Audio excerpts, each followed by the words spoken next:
English greetings. This is Abrahman and you are attending RSC classes of English language. Today we welcome you in our lecture in which we are going to use useful phrases and collocations in our day-to-day English language, and even you can use all these phrases, these collocations, these useful phrases in your formal English too. Previous lectures में आपने हमारी vocabulary से related usage देखे होंगे जो कि day to day life के लिए बहुत ही इंपॉर्टेंट साबित हुए हैं। एक बार फिर आज हम आपके सामने रूबरू हैं इन सारे नए इडियम्स एंड फ्रेजेस को लेकर के। Sometimes we try to speak English and we try to write only by depending on translation, but always translation आपके लिए बहुत इंपॉर्टेंट साबित नहीं होती है। ट्रांसलेशन आप करना सीख लें, बहुत अच्छी बात है। आप सीधे सीधे वर्ड मीनिंग्स लर्न करके प्रॉपर इंग्लिश सीखें, ये थोड़ा सा डिफिकल्ट है। तो इसमें आपने क्या करना है, कुछ डायरेक्ट कुछ फ्रेजेस, इडियम्स, सेंटेंसेस, कोलोकेशंस को आपने सीधे सीधे सीखना है। This is called direct approach of learning, और उसके बाद अपनी लैंग्वेज में हमें उन्हें यूज करना है। कई बार जब हम सीधे सीधे ट्रांसलेशन पर डिपेंडेंट होते हैं तो हमारे साथ ये प्रॉब्लम होती है कि जैसे जैसे वर्ड्स दिए हुए होते हैं हम वैसे वैसे ही मीनिंग निकालते हैं, और सीधे सीधे मीनिंग निकालने पर जो लिटरल मीनिंग हर जगह सेट नहीं होते, तो हमारी जो अंडरस्टैंडिंग है, जो मैसेज हम कन्वे करना चाहते हैं उसमें डिफरेंसेस पैदा हो जाते हैं और मैसेज बहुत ही क्लियरली नहीं जा पाता। फॉर एग्जाम्पल यहाँ पर आप देखेंगे इट साउंड्स गुड, तो इट साउंड्स गुड में आप देखेंगे चूंकि वर्ड मीनिंग तो ये कहता है कि साउंड जो होता है वह साउंड तो एक आवाज को कहते हैं, लेकिन we are going beyond that limitation. तो यहाँ पर साउंड जो है वर्ब है, कोई नाउन नहीं है। तो यहाँ पर हुआ it sounds good. It sounds good का मतलब हुआ कि हाँ ये अच्छा है। तो आप क्या करेंगे, यहाँ पर अगर हम कहते हैं इट साउंड्स गुड तो इसका मतलब यहाँ पर ये निकल करके आता है कि यह सुनने में अच्छा है, ये अच्छा फील हो रहा है। सपोज कीजिए किसी ने आपको सजेशन दिया, और सजेशन क्या है, सजेशन यह है कि कल पार्टी में चलना है, कैसा रहेगा, तो हम कहेंगे इट साउंड्स गुड। अरे वाह ये तो बहुत बढ़िया बात है, अरे वाह ये तो बहुत अच्छी बात है, अरे वाह ये तो बहुत काम की बात है। तो इस तरह के रेस्पॉन्सेज देने के लिए oh it's nice, it is good, इसकी जगह आपने यूज करना है oh it sounds good, oh it sounds good. तो साउंड्स वेल, अब ये साउंड का अगर आप दूसरी जगह रूप देखें तो आप नींद के अंदर यूज करते हैं, और साउंड का मतलब एक प्रॉपर सेंस में भी यूज होता है। जैसे कि हम कहें his condition is sound, it means वह प्रॉस्पर है। और ही टेक्स साउंड स्लीप, वह बड़ी अच्छी नींद सोता है। तो साउंड के बहुत सारे मीनिंग हुए।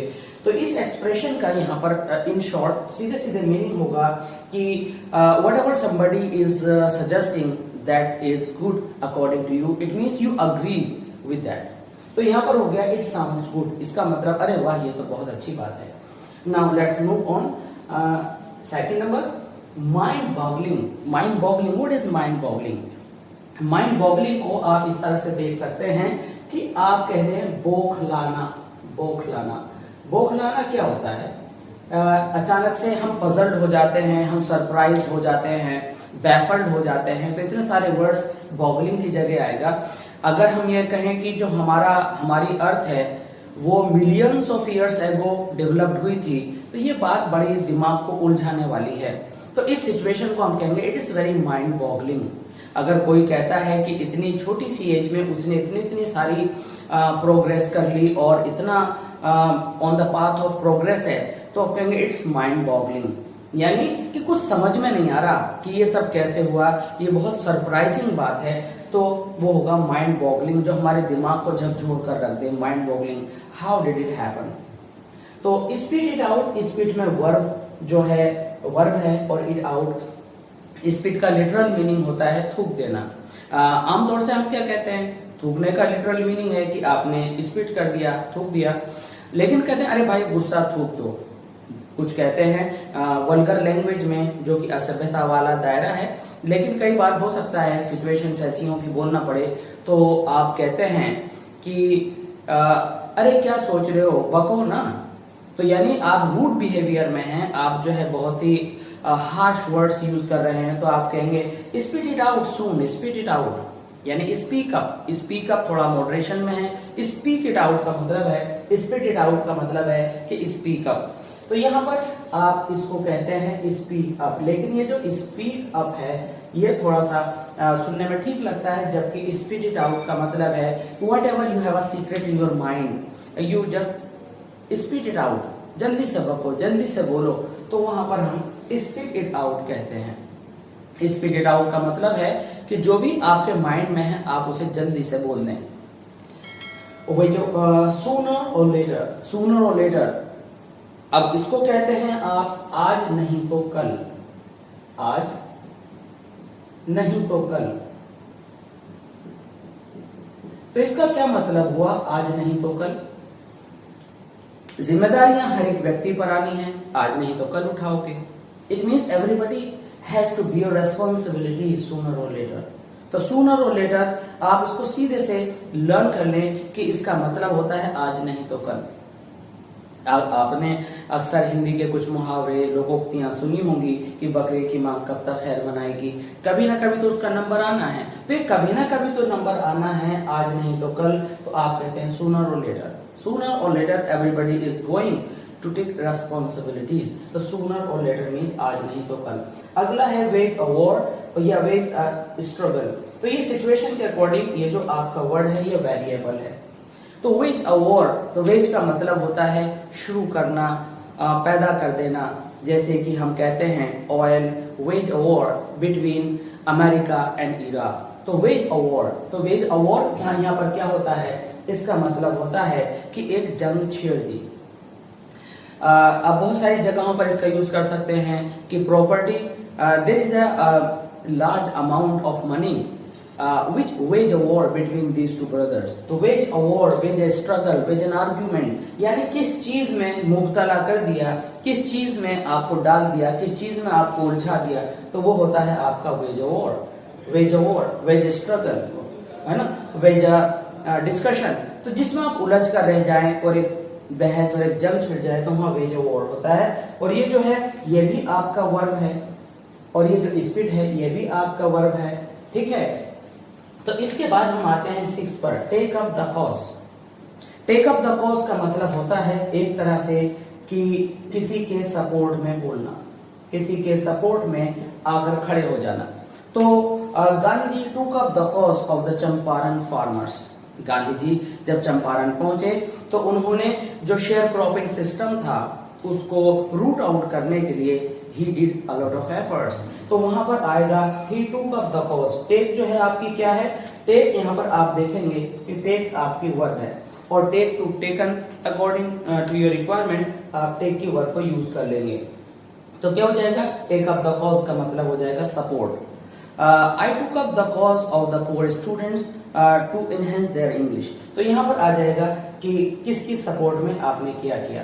As a result, as a result, अगर आप रिजल्ट को वर्ब की तरह से यूज करते हैं तो आप कहते हैं रिजल्ट, यानी रिजल्ट्स, रिजल्टेड, जो भी आपकी फॉर्म आनी है इन। हम कहेंगे कि ये तो हो गया परिणाम स्वरूप, इसका मतलब है का परिणाम ये निकला। हम कहेंगे your hard work will result in a lot of money. Your hard work, your carelessness will result in failure, poverty, problems, scarcity, honor, scarcity in honor। तो as a result, as a result का मतलब है he worked a lot, as a result of it he earned a lot of money। तो as a result के बाद आप of लगाएंगे, as a result of it। तो as a result of it means परिणाम स्वरूप। तो यहाँ पर आप लिखेंगे परिणाम स्वरूप, तो यानी as a result और नतीजतन, यानी नतीजा क्या निकला। Acres and acres of tea bushes। तो यहाँ पर हमने सिर्फ एक एग्जाम्पल दिया है, यहाँ पर इसका मतलब है एकर्स एंड एकर्स। आप कहेंगे वहां तो एकड़ों भूमि पर चाय की खेती होती है, बागान है, इस तरह से कुछ भी। आप कहेंगे he has his gardens, his fields, his lawns on acres and acres of lands। आप कहेंगे कि पोल्स पर, नॉर्थ पोल, साउथ पोल, जिस तरह की भी आप बात करनी है, acres and acres of land is covered with snow and ice. तो यहाँ पर आपका एकर्स एंड एकर्स ऑफ, यानी on a large ground, on a large scale. Keep a watchful eye. जब आप कहते हैं कि भाई इसके ऊपर बारीक निगाह रखिए, इसके ऊपर जांच वाली निगाह रखिए, तो यहाँ पर क्या होता है, आप कहते हैं कि किसी पर निगाह रखना। अब ये निगाह रखना क्या है कि आप ये निगरानी रखते हैं कि वह आदमी, वह पर्सन किस तरह का काम कर रहा है और उसकी क्या एक्टिविटीज होंगी। तो आप कहेंगे keep a watchful I on your student, keep a watchful I on your servant, keep a watchful I of your on your neighbours. तो ये आपने ये जो कोलोकेशन है याद कर लेनी है। Actually what is collocation? Collocation is a certain group of words जो कि you can't change, is called collocation. Collocation का एक एग्जांपल हम आपको यहाँ पर समझाते हैं। कोलोकेशंस हमने कहा आपने गलती कर दी, अब करने की तो इंग्लिश डू होती है, अगर हम ट्रांसलेशन करें तो हम कहेंगे डू अ मिस्टेक। तो यहाँ पर माना कि करने की इंग्लिश डू है, बट यहाँ आपको डू नहीं लगाना है, आपको यहाँ मेक अ मिस्टेक लगाना है, और मिस्टेक के साथ मेक ही आएगा, यही कोलोकेशन है। अब हम क्या करते हैं, हमने वर्ड मीनिंग्स अलग अलग लर्न कर लिए, उन वर्ड मीनिंग्स को अपने हिसाब से एक कहीं से चुन लिया, दूसरा कहीं से चुन लिया। हम हमेशा ऐसा नहीं कर सकते हैं। हमें क्या करना होता है कि कुछ सर्टेन फ्रेजेस लर्न करने होते हैं जिनमें से कुछ कोलोकेशंस होती हैं जो कि बिल्कुल फिक्स होती हैं। तो उसमें हम कहेंगे make a mistake, made a mistake, will make a mistake. और अगर उससे भी बड़ी कोई गलती हो गई तो हम कहेंगे committed a blunder, committed a crime, committed a sin. तो इनके साथ कमिट आती है, जबकि इंग्लिश तीनों की करना ही है, चाहे डू हो, चाहे मेक हो और चाहे कमिट हो। तो ये कोलोकेशंस होती हैं। अब यहाँ पर आया क्या, कीप अ वॉचफुल आई। तो यहाँ पर मेंटेन अच्छा नहीं रहेगा, इसलिए कीप अ वॉचफुल आई आपका कोलोकेशन होता है। इसके बाद कहता है ड्रॉज द सपोर्ट ऑफ, यानी का साथ लेना। If a student draws the support of his teachers, he will definitely be successful. So draws the support of. You should draw the support of your neighbors. You should draw the support of your superiors. You should draw the support of. Should draw. हमने यहाँ पर s लिखा है, जरूरी नहीं है कि आप प्रेजेंट में यूज करें, आप फ्यूचर में यूज करें, आप परफेक्ट में यूज करें, it's up to you. You can use even in imperative sentence. You can use draw the support of your loved ones. जो आपके प्यारे हैं, अपने हैं, चाहने वाले हैं, उनके सपोर्ट लीजिए। तो इसका मतलब हो गया कि सहायता लेना, ठीक है। ड्रॉ का मतलब हुआ यहाँ लेना। अभी हमने कहा ना कोलोकेशन में टेक माने लेना होता है, लेकिन यहाँ टेक नहीं आएगा, यहाँ सपोर्ट के साथ ड्रॉ ही आएगा। इसके बाद हम आते हैं got under way. Got under way का मतलब होता है टू डेवलप। डेवलप मीन्स कि मान लीजिए कि हम कुछ कर रहे थे और कुछ हो गया, हम कहेंगे कि during your education during his education so many things got under way. During your education period maturity got under way. तो क्या चीज हो गई, क्या डेवलप हो गया, his maturity got under way, यानी उसकी मैच्योरिटी डेवलप हो गई, ये गॉट अंडर वे होता है। जब हम किसी पोल की बात करते हैं और फिर हम जो है गोंडवाना लैंड की पिछली बात करते हैं, अगर आप ज्योग्राफी को अच्छे से जानते हैं तो हम कहेंगे कि उस वार्मर क्लाइमेट के बाद जो हमारा अंटार्कटिका है वो आइसी हो गया, यानी उसका जो सरकमपोलर करंट्स हैं, जो वहां पर ठंड जिन्होंने पैदा की, आइस गॉट अंडर वे, वहां पर बर्फ जमती गई। तो got under way, gate under वे से बना है, या आप गेट अंडर वे कर सकते हैं, it's up to your requirement of tense. तो आप कहेंगे गेट अंडर वे कि कोई चीज डेवलप हो गई। When you start speaking English your hesitation gets under way, जो your frankness get under way, gets under way. तो क्या होता है कि जब आपने इंग्लिश बोलना शुरू किया तो जो आपकी फ्रेंकनेस थी, जो बोल्डनेस थी, वो डेवलप होता चला जाएगा और आप जो है कॉन्फिडेंट हो जाएंगे और आप उसके बाद अच्छा सा बोलना शुरू कर देंगे। इसके बाद हम आते हैं गो अनहीडेड। गो अनहीडेड का मतलब है कि कुछ ऐसा जो अनजाने में हो गया। सपोज कीजिए कि आप एग्जामिनेशन में कुछ क्वेश्चन सॉल्व कर रहे हैं, उन क्वेश्चंस में से आपका एक क्वेश्चन रह गया और आपने जल्दी में वो क्वेश्चन छोड़ दिया और बाय मिस्टेक, जिसे हम जनरली कहते हैं, तो हम कहेंगे I read this question out, I went unheeded while I was trying to understand the question. यानी कुछ चीज आपसे अनजाने में हो गई या बेध्यान या बिना ध्यान के कोई बात आपसे हैपन हो गई या आपका ध्यान उस तरफ नहीं गया तो आपने गो लगाना है। अनहीडेड, अनहीडेड, हीड का मतलब है ध्यान, अनहीडेड जो कि पास्ट पार्टिसिपल है, तो गो अनहीडेड का मतलब है कि अनजाने में हो गया।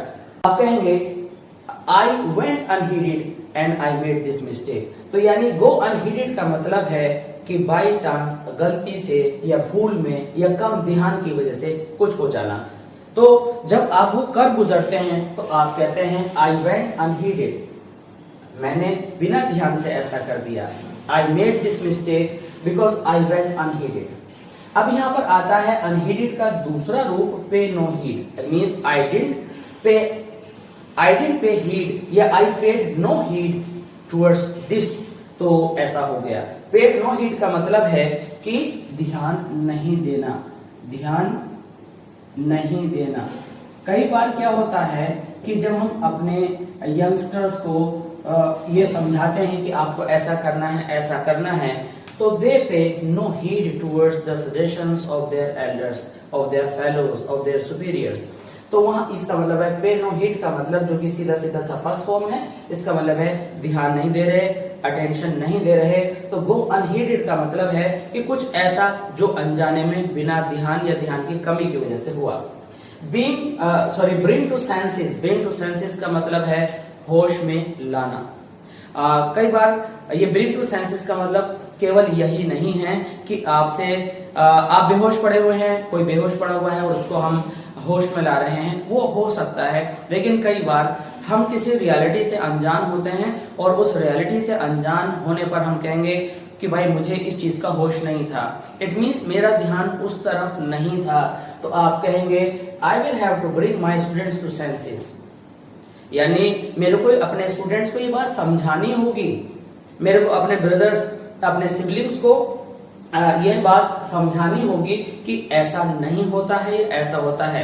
तो means I should bring to senses, तो यानी मुझे किसी को समझाना है। I should bring someone to senses, मुझे किसी को समझाना है। तो ब्रिंग टू सेंसेस का मतलब होता है कि अकल में लाना, अकल में लाना। अब यहां पर जो ब्रिंग है वह आपकी फर्स्ट फॉर्म है, ब्रिंग टू सेंसेस, ठीक है।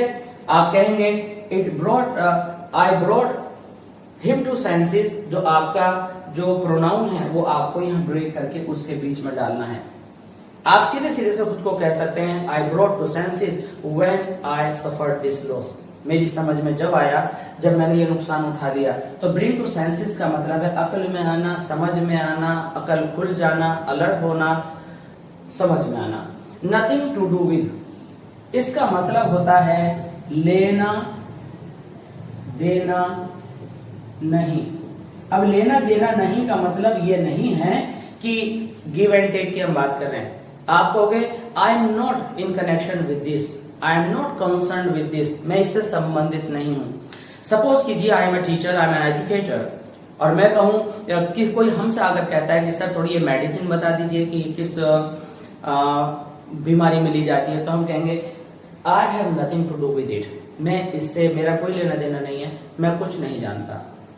कहीं पर आपके ऊपर ये एक्यूजेशन है कि आपने ऐसा किया, आप उसे जानते हैं, तो आप कहेंगे नहीं, मेरा इस मामले से कोई लेना देना नहीं है, और आप उस लेना देना की जगह लिखेंगे I have nothing to do with it. It means I am not concern with this fact, I am not concern with this matter और इशू।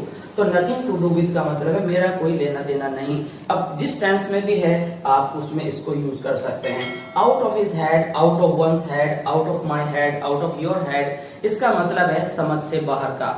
इट मीन्स अगर मान लीजिए एग्जामिनेशन आया, एग्जामिनेशन में आंसर है और वो मेरा पढ़ा हुआ नहीं है क्वेश्चन, वो जो टेक्स्ट है मैंने नहीं पढ़ा, क्वेश्चन आ गया, तो हम कहेंगे there were 2 questions out of my head. या आप कहेंगे मैंने तो ऐसे आंसर्स लिखे हैं जो मुझे याद ही नहीं थे, मैंने बना बना कर लिखे हैं। तो वो बना बना कर लिखना जो होगा वो होगा आपका आउट ऑफ माई हेड। तो यहाँ पर जो हिज है यह वेरिएबल है, out of my head, out of your head.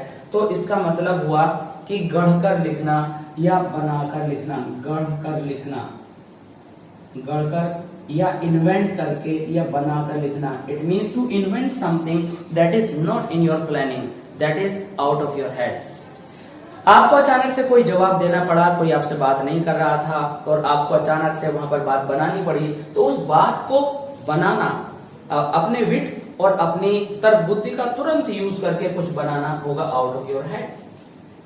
To miss a beat, कई बार क्या होता है कि कहानी चल रही है, किसी ने आपसे कोई बात, जो आपका नेबर है, नेबरहुड में रहता है, आपका ब्रदर है, आपका क्लासमेट है, उसने कहा अभी ऐसे कुछ हुआ, तो जो टीचर बोल रहा था आपके कुछ वर्ड्स निकल गए, तो हम कहेंगे यू मिस्ड अ बीट, यानी जो आपका टू है वह टू हट जाएगा, ये मेन वर्ब पर आ जाएगा, तो आप कहेंगे to miss a beat. It means please listen attentively otherwise you will miss the beat, यानी आपका कोई ना कोई अहम पहलू आप खो देंगे, मिस कर देंगे, तो होगा मिस अ बीट। इसके बाद आता है थ्रो अवे प्राइसेस। तो थ्रो अवे प्राइसेस क्या होता है? थ्रो अवे प्राइसेस कहते हैं जिसे कि आप कहते हैं लूट का माल, फूटी कौड़ी के दाम, बहुत सस्ता, तो उसे कहते हैं थ्रो अवे प्राइसेस। तो आप कहेंगे कि I am selling this thing, I am selling my old bicycle on throw away prices. तो throw away prices is to be paid, आपको पे करना है ऐसे प्राइसेस पे करना है जिसकी कोई वैल्यू नहीं, इट मीन्स बहुत ही सस्ता। तो इसको आप समझ सकते हैं क्या? इसको समझ सकते हैं आप बहुत ही सस्ता, जिसको आप जो थोड़ी सी ह्यूमरस लैंग्वेज में कह सकते हैं लूट का माल, और थ्रो अवे प्राइसेस का मतलब है बहुत ही फूटी कौड़ी के दाम और बहुत ही सस्ते में, उसे थ्रो अवे प्राइसेस कहते हैं। इसके बाद आता है ड्रिफ्टिंग ऑफ। तो ड्रिफ्टिंग ऑफ कुछ ऐसा है, मान लीजिए कोई रिवर है, रिवर में कोई आइसबर्ग है छोटा सा, या कोई बर्फ का टुकड़ा है, वो धीमे धीमे करके आगे बढ़ता जा रहा है, तो ड्रिफ्टिंग ऑफ है। मान लीजिए कि आपने अपनी नौका, अपनी बोट जो है समुद्र के किनारे पर आपने रस्सी से बांधकर उसको रोका हुआ था, लेकिन वो रस्सी टूट गई और जो बोट है वो धीमे धीमे करके पानी के फ्लो की तरफ आगे बढ़ने लगी, तो उसको हम कहते हैं ड्रिफ्टिंग ऑफ, यानी बहते जाना या आगे बढ़ते जाना, या आप कह सकते हैं खिसकते जाना, तो इसको होता है ड्रिफ्टिंग ऑफ, तो बहते होना। तो ड्रिफ्टिंग ऑफ का मतलब हो गया कि कोई चीज आपने लिक्विड पर रखी और वो धीरे धीरे करके ड्रिफ्ट होने लगी और आगे बढ़ गई, इसको हम कहते हैं ड्रिफ्टिंग ऑफ। कोई चीज खिसक खिसक कर आगे अपने आप से बढ़ती जा रही है, तो आप उसको कहते हैं ड्रिफ्टिंग ऑफ। इसके बाद आते हैं बेबल। बेबल क्या होता है? बेबल होता है तुतलाना। तुतलाना जिसमें आप जो है प्रॉपर लेटर जो स्पोकन है, जो प्रोनाउंसिएशन है या उच्चारण है वह नहीं कर पाते हैं, तो babbling is a demerit in speech, या कह सकते हैं यह हमारा जो बोलने का तरीका है उसके अंदर जो तुतलाना है वो एक ऐसी स्थिति है जिसमें आप चे को चैना बोल करके ते बोलते हैं, बच्चे की जगह पत्ते बोलते हैं, तो ये तुतलाना के अंदर आता है, जहां पर आपके जो लेटर्स, जो आपका साउंड है वो पूरी तरह से आप क्लियर नहीं दे पाते, तो वो हो जाता है आपका तुतलाना। इसके बाद आता है स्टैमर। स्टैमर क्या होता है? हकलाना। हकलाना क्या होता है? हकलाना एक अक्षर निकालने के लिए आप उसको काफी देर तक कोशिश करते हैं, जब जाकर वो अक्षर या वो शब्द, अक्षर नहीं बल्कि शब्द पूरा निकलता है, तो वो होता है हकलाना।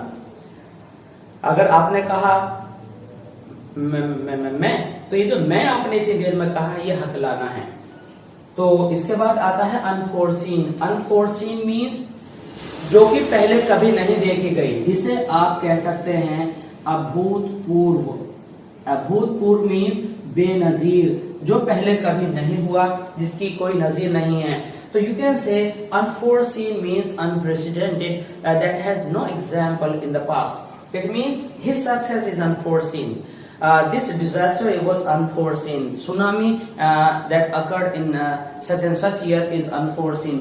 Unforeseen problems may there be, so be careful. तो unforeseen का मतलब है un means बिना, for पहले से ही, यहाँ पर जो है आप ई लगाएंगे अनफोर्सीन, क्योंकि फोर का मतलब होता है पहले से।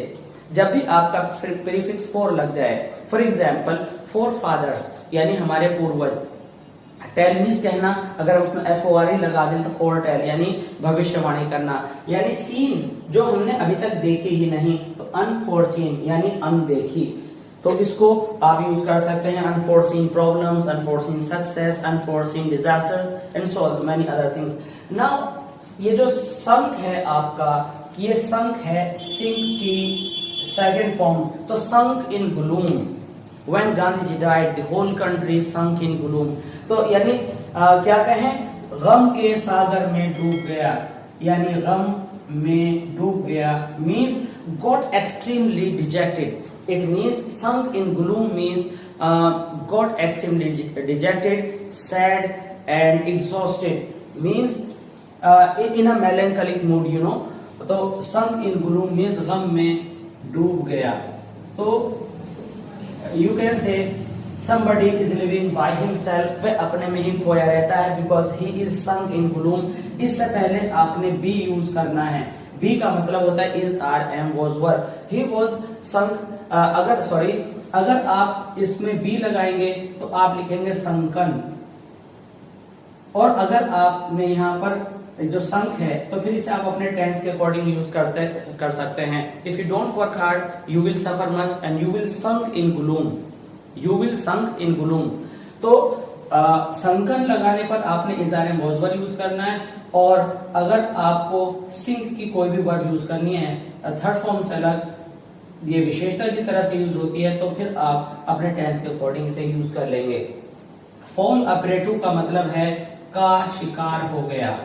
कई बार हम कहते हैं वह तो दुखों का शिकार हो गया, वह तो बदकिस्मती का शिकार हो गया, वह तो लापरवाही का शिकार हो गया, वह तो आशिकी का शिकार हो गया। तो वहां पर जहां पर कोई एक पावर दूसरी पावर को ओवरकम कर ले, it means when one quality is overcome by the other, then you say fall a prey to। Suppose I just want to study much, but some movie is going to be telecast on TV, and I fell prey to that movie, and I lost my opportunity of learning, and I got bad mark, or you can say I got bad marks in my examination। तो क्या होगा, fall a prey to। These days students fall a prey to bad company, fall a prey to drugs addiction।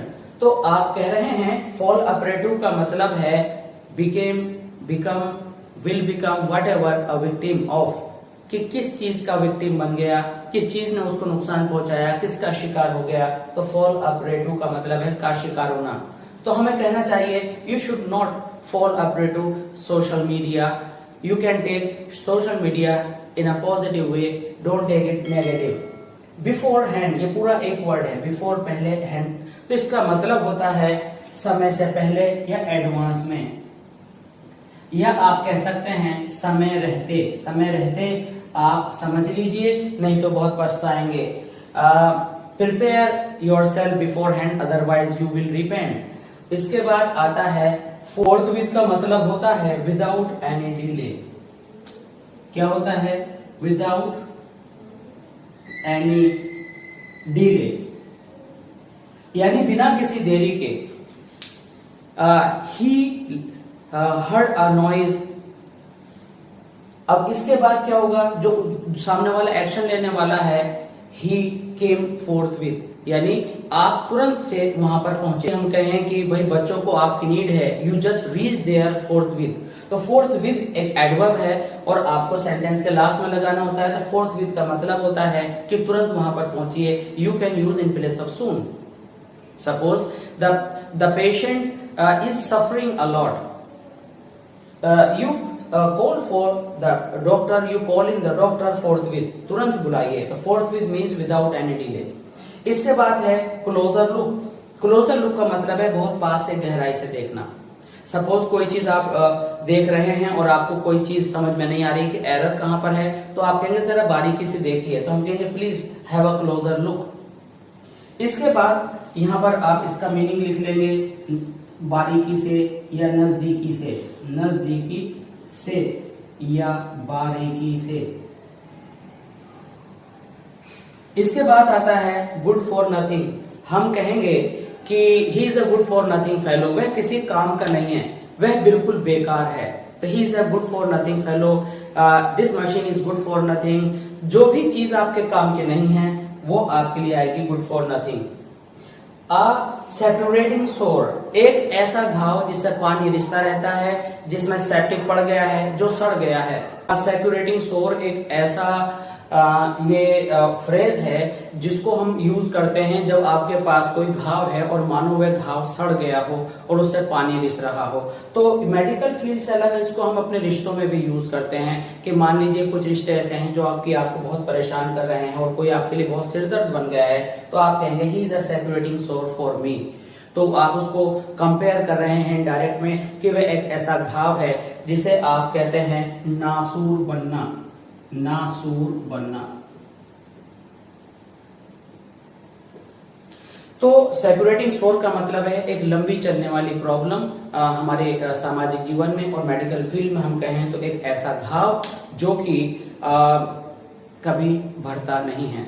यहां पर है quickly word spread. तो quickly word spread का मतलब है सूचना सारे में फैल गई। कई बार क्या होता है कि कुछ हैपन हुआ और हम उसको एकदम फैलने की बात कह रहे हैं, तो वहां पर आप कहेंगे क्विकली वर्ड स्प्रेड। वहां पर सूचना का इंफॉर्मेशन जैसा वर्ड लगाने की जरूरत नहीं है। उसके बाद आता है हिज हार्ट वेंट कोल्ड। ये वेंट जो है वेरिएबल है, इसका मतलब है दिल दहल गया, दिल एकदम सरप्राइज्ड हो गया, बिल्कुल हाथ पैर फूल गए।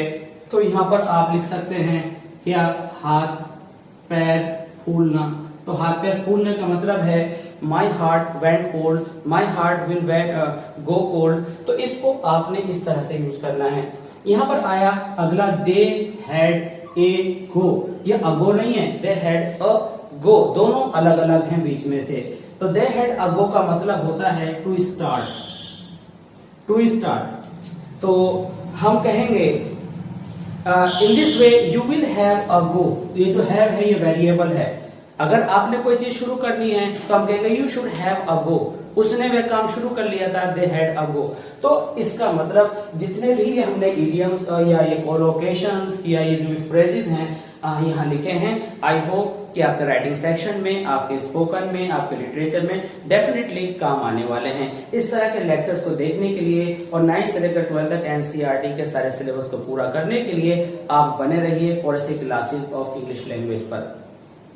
अब हम जल्दी ही आपकी ऑनलाइन क्लासेस शुरू कर रहे हैं, तो आप अपना सिलेबस इन वीडियोस के थ्रू और उन ऑनलाइन क्लासेस के थ्रू या हमारे लाइव क्लासेस के थ्रू शुरू कर सकते हैं।